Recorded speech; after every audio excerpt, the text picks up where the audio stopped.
Greetings all, in this inbox review we'll be cracking open the legendary Tamiya 1/72nd scale F4U-1D Corsair to see if this kit deserves its title as the best Corsair in 1/72nd scale. Before we get into this one, I just wanted to give a quick shout out to the Queensland Air Museum. They have a fantastic little model kit shop here, and if you're a member or a volunteer you get a 25% discount, so I definitely recommend checking that if you're local to the Sunshine Coast. So starting out with the box, it's in the same typical style of many other Tamiya kits from the era, with just a simple picture of a finished model on a plain background. Not as exciting as some other box art we've seen, but it still looks pretty good, and it gives you a really nice look at what you get with this kit. As you can see, it looks like we've got some really nice choice for armament options, as well as some really crisp details, so looking pretty good off the bat. On the top of the box here we have the scale of 1/72nd, along with a kit number of 52, and some dimensions for the wingspan and the fuselage. In the right corner here we have some notes about it being a ready to assemble model kit, recommending it for ages 14 plus, and it mentions that paint and cements are not included. On the bottom of the box we have two of our schemes included, the first of which is from VF84, based on the carrier Bunker Hill in February of 1945, and it's white 167, and then we have one from a Marine Squadron 312, and it's got a number of 530, and it was based on Okinawa in April of 1945. I believe Hasegawa has already done both of these schemes in their original release and their current one as well, so it would have been nice if Tamiya had done some new schemes we hadn't seen before, but oh well. On the sides here we've just got a repeat of the box art along with the price, which we'll talk about towards the end. On the top we've got a few finished pictures of a model, and it looks really nice. You can see some really cool details there. And we've got a rough guide of what paints you will need to find, with the AS spray paint code used for the exterior colour, and then we've got either the enamel or the acrylic codes for the rest of the colours needed. I'd imagine these notes would also mention about needing to buy the paints and the glue separately, but I can't read Japanese unfortunately, so I won't really know. We've also got a barcode there, and that's pretty much it for the box, as there is nothing on the underside here, so we'll open this one up and have a look at what's inside. Removing the clear wrapping here, I'll just use this knife. So once the wrapping has been removed, we can basically just lift the top off the box. And very neatly packed inside, we have one bag here containing a set of grey sprues, and then inside is another bag with some clear sprues. Then we've got a second bag here containing the other sprues, and at the bottom here we have our decals, a little sheet of paper here with some handy tips and some advice on tools and techniques if you're just starting out, and at the very bottom we have our instructions. Taking a closer look at the instructions first, on the front here we have a nice black and white picture of the finished model, and then a really nice detailed little bit of history about not only the Corsair in general, but also the 1D variant in particular. Unfortunately, these instructions are printed in black and white, and they're also in the fold-out format, which is not my favourite, although you can always fold them over the creases if they are getting a little bit in the way. It is not as nice as a booklet in my opinion. On the first page inside here, we've got some little bits of advice and some details about tools, as well as a little marking or colour guide here in the corner using Tamiya's colour codes, which are usually pretty standard and very easy to convert, which is good. We've got various warnings about not dropping the knife on your foot or eating any of the glue, but apart from that, it's pretty standard. And then assembly begins with the interior, but unlike the other Corsairs, as you can see, we've got a much more complicated and, by the looks of things, accurate interior going on here. So step one involves adding this rear bulkhead piece to the sidewall details and also a seat. And then we've got another section for the front here with the front bulkhead and instrument panel attached to it, which we have to add the rudder pedal kind of base piece onto. Then for step two, we're adding the rudder pedals and the control stick with all of its linkages to these to the front bulkhead. And then once you've done that, you can add the gun sight and put these two cockpit halves sections together. Turning over the page for step 3, we then paint up the interior of the aircraft's fuselage and then add the cockpit tub into the middle of them. Once you've done that, you can then join the fuselage halves together. We do have a small note here about removing something, which looks to be perhaps a attachment point for an antenna, but it's a little bit hard to see in the instructions. But once you've done that, for step 4, we're assembling parts of the wings. Now, once again, we've got some more complicated assembly that's not been featured in any of the other Corsair kits we've seen in the form of this piece here, which I believe is part of the sort of spar that goes through the middle of the wings there and enters the landing gear compartment. So that looks like it's really nicely detailed. And once that's been added, we can then add the top wings to the lower half here. And it looks like we've got separate posable flaps, along with a separate part here, which I believe is supposed to be swapped out on some of the earlier Corsairs with a clear window, as I think they were originally equipped with like a bombing kind of window. But on this particular variant of Corsair, it's just a solid piece of plastic there. And at this stage, you'll also want to drill out any holes for the rockets. Now, I do believe that all of the D model Corsairs had rocket pylons permanently fixed, but I could be mistaken there. But either way, if you've got rockets, you might want to add them, as that's a nice unique feature to this kit. But once you've done the wing assembly, you've then got the engines here, which, similar to other kits, consists of 2 separate rows of cylinder heads, although we have a separate bulkhead piece with some exhaust details by the looks of things, and a separate gearbox part here, so definitely a lot more detail than the other Corsair kits. For the propeller, we've also got a little polycap, which you can install into the gearbox piece. Rather than using a different system for attaching the propeller, you can basically just slide the prop in and the polycap will let it freely rotate or be removable if you so wish, which is a nice little touch. And then we've got the engine cowling part here, and we have the option to either have the cowl flaps open or closed, which is nice, especially since we've got the exhaust detail that will be visible if they're open. For step 7, we're adding the wings and engine cowling to the front of the aircraft, along with the horizontal stabilizers, a couple of little oil radiator intakes here for the wings, and we've got a separate part here for the rear part of the fuselage, and it's got the pilot's sort of head cushion molded to it. You can see that they've obviously recycled this tooling later on for the birdcage Corsair, but they've built in this sort of extra half here so that if they wanted to add those rear windows, they could do it at a later date, which is pretty good thinking. And for step 8, we've then got our landing gear, which consists of a main strut and a single piece here with all of the other framework, which looks quite nicely done. And then once you've attached those parts, you can add the front landing gear door and the wheel itself. Pretty similar for the other side here, so once that's done, you can then add those to the underside of the wings. We've then got 2 landing gear doors for each side, along with some parts here for the tail wheel. It looks like for this part, they're sort of showing that to fit the landing gear, you should sort of add that rear part on first and sort of put it down and then bring it forwards. It's a little bit hard to kind of interpret, but I believe that's what they're saying. But once you've done that, you've then got some drop tanks.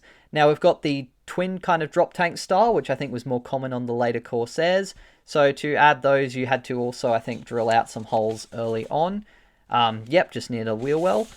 So once you've drilled those out, you then assemble these little pylon pieces, which appear to have 2 parts for them, and then you attach them to the fuel tanks, which also consist of 2 halves.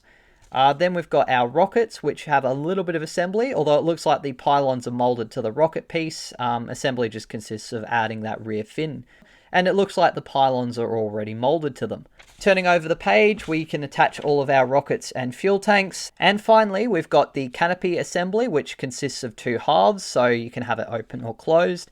Interestingly, we appear to have a earlier sort of framed style canopy and then the later kind of one-piece canopy without any frames, which I thought the 1D Corsair only ever had the frameless sort of style, but I could be mistaken. I have also seen 1A Corsairs with that one as well, so maybe they were sort of interchangeable. But then we've got some antennas to attach to the fuselage, and by the looks of things, there's one that you have to remove. But I don't know if I saw it earlier on.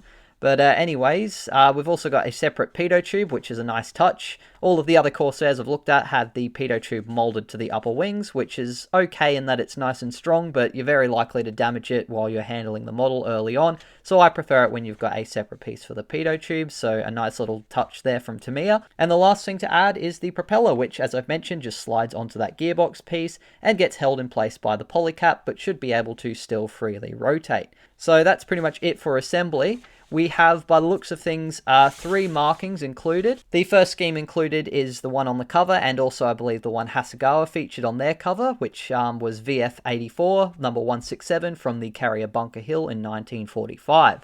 So as you can see, all of our Corsairs here are in the single colour, so it's pretty easy to understand the painting guide, and all of the decals are pretty clearly laid out. although it looks like at some stages during assembly you have to keep an eye out for some of these common decals being added, because like for the propeller here, for instance, we've got the little Hamilton Standard, I believe, logos to add to the front of those while assembling the model. But the rest of them should all be at this stage, hopefully. The second scheme that wasn't mentioned on the box is from VMF 112, and it's aircraft number 1 from the carrier Bennington in 1945, very late in the war. And finally, we've got the other aircraft from Hasegawa's kit as well, and that is from VMF 312, aircraft number 530 from Okinawa, again in very late 1945, or late in World War II, but April 1945. So, looks like we've got a few nice little choices for markings, even if they are all in the same kind of colour scheme. I think the 1D Corsair was a later production aircraft, so they might not have done it in the 3-tone very often. And it's a nice choice of markings. I do believe they're quite history-filled ones as well. I haven't really done a lot of research into them. Although, as I've mentioned, it might have been nice if Tamiya did some different markings that hadn't been already covered by Hasegawa in their various kits. There's a few more notes on the back here about applying decals and a few things about some after service. So if you have any issues with the kit or need any spare parts, you can order them. And there's also some other little details here, but that's for Japanese customers only. So on the whole, instructions look pretty good, and although it's a more complicated Corsair, we've obviously got some very nice options and a lot more detail. Moving on to our sprues, the first one we have here is Sprue A, which is in its own separate bag here. Unlike the other Corsair kits we've had a look at, these sprues are actually quite large, and I think all of the parts are sort of done on 2 sprues rather than on 3 smaller ones. So removing it from the packaging here, we'll start in the corner. As you can see, we've got our gearbox here, which is really fantastically detailed there. We've got little rivet details and some raised details for the filters, and it looks like everything is quite accurately shaped as well. Then we've got one of our antennas, or I think that, actually no, that's the pitot tube there, because it's got the little kind of fork thing on the top there, so that looks really nicely done. These appear to be our wing spar parts with some really fantastic raised ribbing details and some pistons or some sort of actuator perhaps, sort of molded to the front there. On the other side, less detailed, but I don't think you're going to see quite as much.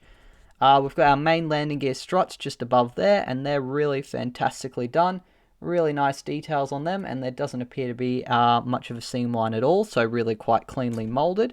There are a few ejector pin marks I'm just noticing on the other side here, which you're probably going to want to fill because those are probably going to be visible, but on the whole they look pretty good. Here we've got our oil radiator intakes, which go on the wings there, and they're very deeply molded with some really nice looking details. Probably the best ones of these I've seen so far, as they've even managed to sort of do a very subtle imprinted pattern on the inner kind of circular part of the radiator, and the grills look really nice and deep, so that looks fantastic.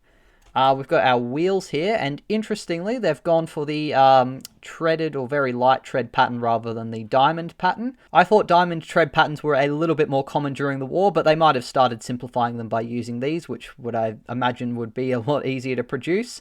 But the details on them still look really good. All of the treads are really cleanly molded, so that's nice. And on the inside of the wheels, the hubs there look absolutely fantastic, with a lot of nice depth and a mixture of recessed and raised detailing there. Both sides look really fantastic, and they have a nice little key peg piece in the back here to help line them up with the struts there, so that looks pretty good. Here we've got some of our cockpit sideboard details, and they look absolutely fantastic. All of the switches are raised with some nice little etched recessed details, and all of it is really crisp and fantastic looking. You've got the little bottle here. I think it might have been an oxygen bottle at the back, but as I'm building this kit, I'll do a bit more research. And it looks like everything is really accurate for the sort of early 1 series Corsairs. So that means they're pretty much the only kit I've looked at that has an accurate cockpit for the type of Corsair they're modeling. So that's really fantastic. As well as that, we've also got the accurate floor rail kind of system for the rudder pedals, or the sort of framework. The thing that I've been mentioning in all the other Corsair videos, it's been consistently absent from their cockpits. Then we've got a really fantastically detailed seat there with some nice recessed and raised details on the inside there, and it looks really nice and accurately shaped. Here we've got our landing gear doors for the front there, and they've actually got some nice raised rivet details or hinge details on the front there. And on the inside, there's also some nice recessed details. and they're actually quite thin. I can almost see through them, which is pretty fantastic. Then in the lower corner here, we've got our top wing halves, and they're definitely a next step above all of the other ones we've looked at. They've done a really nice job here with all the fabric control surfaces and coverings with a little bit of a slight kind of dip in them, and they've done a really nice job with all these recessed access hatches for the machine guns there. The recesses on the controls are definitely a lot more subtle, so probably more accurate for this scale, so that's pretty good. And they've done a nice job with the little light details, and these little rivet details up here look absolutely fantastic. So both wings are looking really good there. I don't believe there's much detail on the underside parts for the controls, but as you can see, they've done a really nice job with those raised lines there for the inside of the wheel well. There are a few ejector pin marks on the inside of one of them here and there, and that's going to be a little bit annoying to try and clean up, but hopefully it won't be too visible. It might be a bit hidden when the landing gear is added. And they've drilled out the machine guns as well on the front there and added recesses for those, so really fantastic job. Then we've got some more parts for the cockpit and what looks like our landing gear sort of struts for the rear part of the main strut there, which looks quite good. This looks like the rear part of the cockpit kind of bulkhead, and there's not an awful lot of detail, but it looks quite cleanly molded and quite accurate for the shape. We've got a really fantastic front bulkhead here with some really awesome raised ribbing details and some little wires and other finer parts that look quite accurate. And then we've got the instrument panel with recessed holes here for the instrument gauges and some raised parts here for some various switches. So that looks really accurately shaped and really nicely detailed. Although I might have to have a look at the decals because I didn't see any instrument panel decals in the instructions. And if that's the case, that's going to be a little bit of a shame because there's no sort of raised gauge details to dry brush. So it's going to be a little bit lackluster if it's if there's no decals included. So hopefully they've got some. Otherwise though, really fantastic. We've got some landing gear bay doors here with recessed rivet details on the outside. And on the inside here, they've got some really fantastic recessed detailing as well. So that's looking really nice. And finally, on this row here, we've got our rudder pedals, which are sort of molded to this base piece here. And they look really fantastically done and a lot more accurate than the other Corsair kits we've had a look at. We've got our horizontal stabilizers here with the elevators molded into them. And they've done, again, a really fantastic job with the recessed rivets and panel lines and access hatches. One thing I've noticed about the Corsair that's a bit interesting is it seems that on one side of the aircraft you've got the access hatches on the top here, but on the other side they're always on the bottom. So I'm a bit curious why that was a design feature, and definitely have to do a little bit more research. But that's something I've noticed on pretty much every Corsair kit that's bothered to model them. The fabric detailing on these control surfaces is really nice, and I like how they've done those raised parts here for the trim tab controls, so that looks really good. And both the upper and underside are fantastically done, and all of the ejector pin marks are out of the way, and there doesn't appear to be any seam lines, so not only is it detailed, but that's also really clean. Then we've got our engine cylinder details here, which also look really fantastically done. They're a bit of a mix of recessed details here for the cooling sort of vanes, and then raised details for a little bit of the wiring and framework, so that looks really fantastic. Although there is what looks like a little bit of a hole in the middle, I suspect that's either for perhaps if you wanted to do some wiring, or it might be a slight sink mark, but it still looks pretty good. And then we've got our control column here, which has all of the linkages molded to it, which you'll just kind of barely see on the cockpit floor. So that's really fantastically done. And although there is a few little tiny bits of flash, it's still pretty cleanly molded. And sort of sticking out here, we have our engine cowling, which has some raised panel areas, but really nicely done recessed rivets and access hatches. So that looks really quite fantastically done. I'm a little concerned that it's sort of hanging out on the edge here, but it seems pretty solidly attached to the sprues here. So I'm hoping that you don't get too many instances where it gets damaged from moving around in the kit box, but it should be okay. And finally, on this sprue, we have the underside of the wings, and they are really fantastically done. Unlike with all the other Corsair kits, we've got a separate part here for the flaps. I've noticed it's only on the side where the step is, so perhaps they did that just to make molding that part a little bit easier. But otherwise, on the other side of the wings, the flaps are molded to the wings themselves, so unfortunately you can't pose them. But otherwise, though, surface detail is really fantastic. Definitely a step above all the other brands. And they've even bothered to do the landing light there, which looks great, and all of the formation lights on the other side, so really nicely done. The exhausts are actually molded to the underside like the Academy kits rather than a separate piece, but they look really fantastic as well. And there's also all these other little details, and I haven't seen these kind of raised, they almost look like outlets or kind of scoops that are opened on the underside here. I haven't seen those on the other Corsair kits, but I'm assuming they're accurate, and they look really good. And we've also got even some really nice recessed rivets around some of these panels, which look fantastic. Of course, there's also some raised details as well, like these little hinges and various parts on the controls. And they've fully drilled out the ejection ports here for the machine guns. So everything on this sprue is looking really fantastically detailed. Definitely a step above all the other kits so far, and it's all really cleanly molded.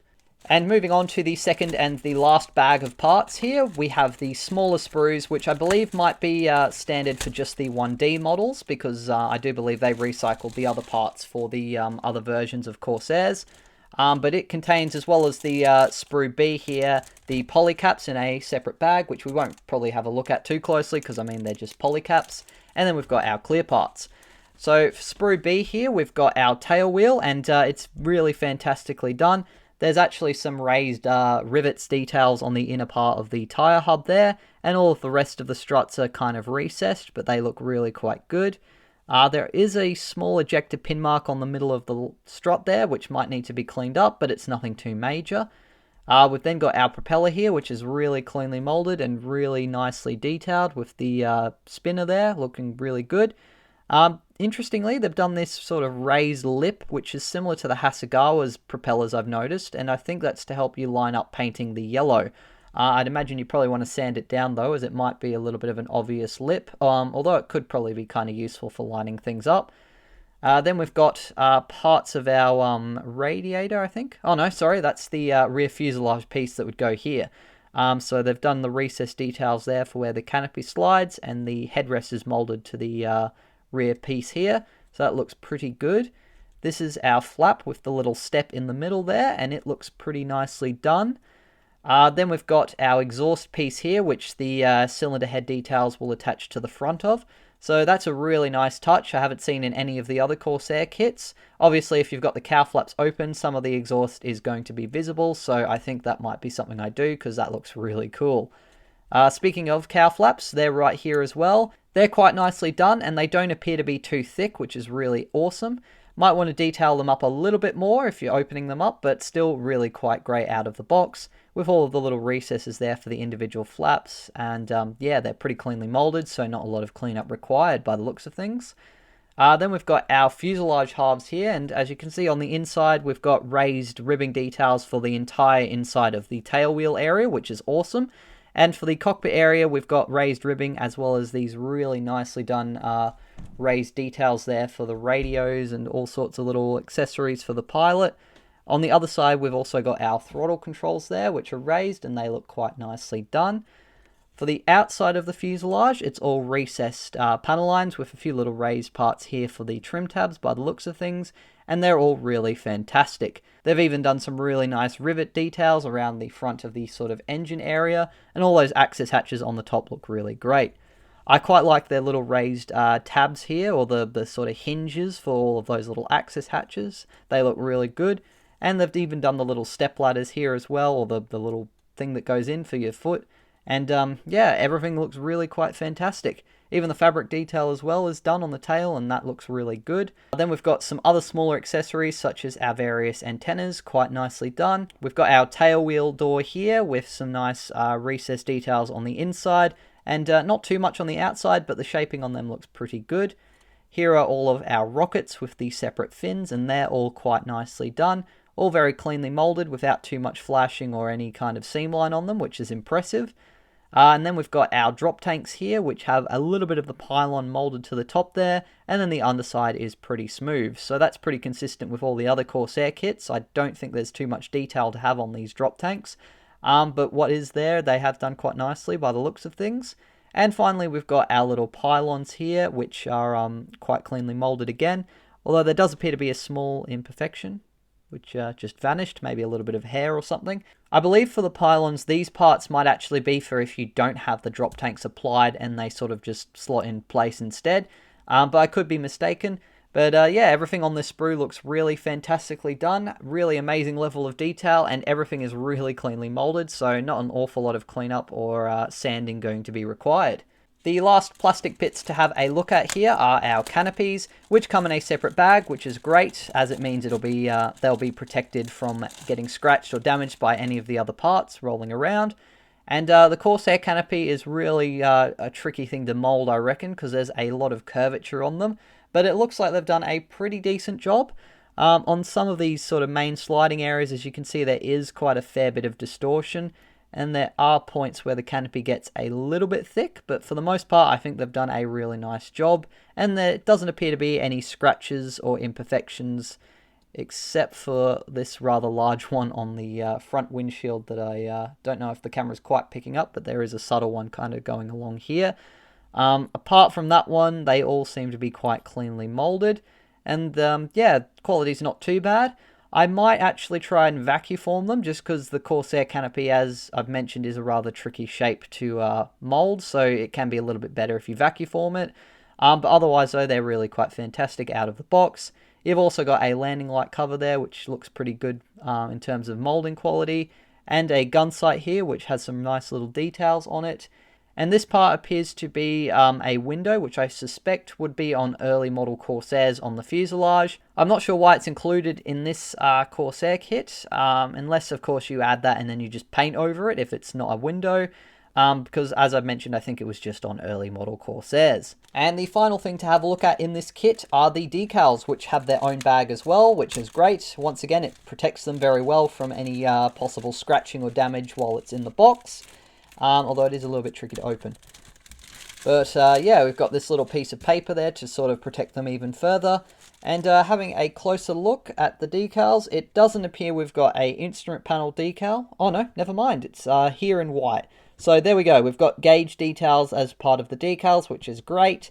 We've got a nice little set of seat belts there, and all of the markings here look pretty good and cleanly done, with some really nice details as well on some of these smaller common stencils. Not that there's too many in this kit, which is nice. I don't usually like Tamiya decals very much. I find they're always quite thick and they have a really nasty tendency to silver quite heavily. So I may try and avoid using these if I can. I quite like the included decals here for the tape markings. I believe this was done to sort of stop oil leaks from occurring, which were apparently quite common on the Corsairs. So a nice little touch for the particular ones you're doing here, and they look really fantastic. I'd say just make sure you trim as much of that clear decal area as possible away, and it should be all good. Given the fact I don't like Tamiya decals, I've already done one of the schemes included when I did the Hasegawa Corsair as a child, and I kind of want to use these to redo that one. I'm probably not going to use any of the markings in this one. Instead, though, I have some Royal New Zealand Air Force markings from a friend, which I'll get out now. So I'll have to double check, but I believe I've got about 2 or 3 different choices of markings from a Royal New Zealand Air Force Corsair, one of which I believe was one of the aircraft that they sort of built out of 2, so they had the front section in a dark gloss sea blue, and then the rear section in the 3-tone camouflage, so I think that would be a really awesome little aircraft to do. And given the fact that the Kiwi Corsairs often worked alongside the Australian Boomerangs in ground attack missions, I would really love to do a pair of aircraft that sort of go together. So that's probably what's going to happen with this particular Corsair rather than going with the decals. Although if you haven't built any of these schemes previously and you have some products to help handle the thickness of these decals, you can probably get a nice result with the ones included in this kit. So is the Tamiya F4U-1D Corsair the best 1/72nd scale Corsair? I would have to say in terms of detail and quality, it definitely is. It has really fantastic details. The quality on all of these sprues is fantastic with very little, if any, imperfections at all. The cockpit is the only Corsair cockpit I've seen that's accurate for the version it's trying to depict. The option for the armament on the underside of the wings there is really awesome. I love the detail of the exhausts included, which I haven't seen on other kits. And although it would have been nice if we had some more decals or different decal options that are of better quality than the Tamiya decals, and perhaps, you know, the diamond tread pattern would have been nice or some other little details, it's still a really fantastic kit. Availability of it seems a little bit hit and miss in Australia. There has been a time where it's been around about 30 AUD, but it seems to have dropped down now to about 25 to 30 for the 1D variant. I picked up mine from my local air museum where I do volunteer work, so I got a discount of 75% in the shop, which brought it down to a reasonable 28 AUD, which is a little bit expensive, I think, for this kind of kit in terms of the number of decals and the age of it, but it's still okay, and definitely better than the birdcage version and the 1A from Tamiya, which at the moment in Australia at least seems to go for almost 30 to 40 AUD, which I think is getting a little bit ridiculous. Even if it is a rarer variant of the Corsair, it's still a pretty similar tooling as far as I'm aware, so it would be nice if that was more available and in the same price range, but oh well. But if you're happy spending a little bit of extra money to get that extra detail and don't mind working a bit with the decals to get the best out of them, then I would say the early model Corsairs from Tamiya are certainly the best in 1/72nd scale. Thank you very much for watching this video. I do hope you enjoyed it and got something out of it. If you did, please be sure to leave a like and also consider subscribing to the channel. A massive shout out to my wonderful patrons for helping me to fund not only buying these kits, but also the products I use when I make them. Judging by the latest poll I did, it looks like I'll be building one of the Hasegawa Corsair kits out of the box and upgrading the second one, and as of the release of this video, there should also be a poll up on my channel for the Academy Corsair. If you guys want to pick which scheme I'm doing, then go check that one out. Part 3 of my WWII 190 video should also be coming out this weekend or early next week, so stay tuned for that. But until the next video, as always, take care and model on.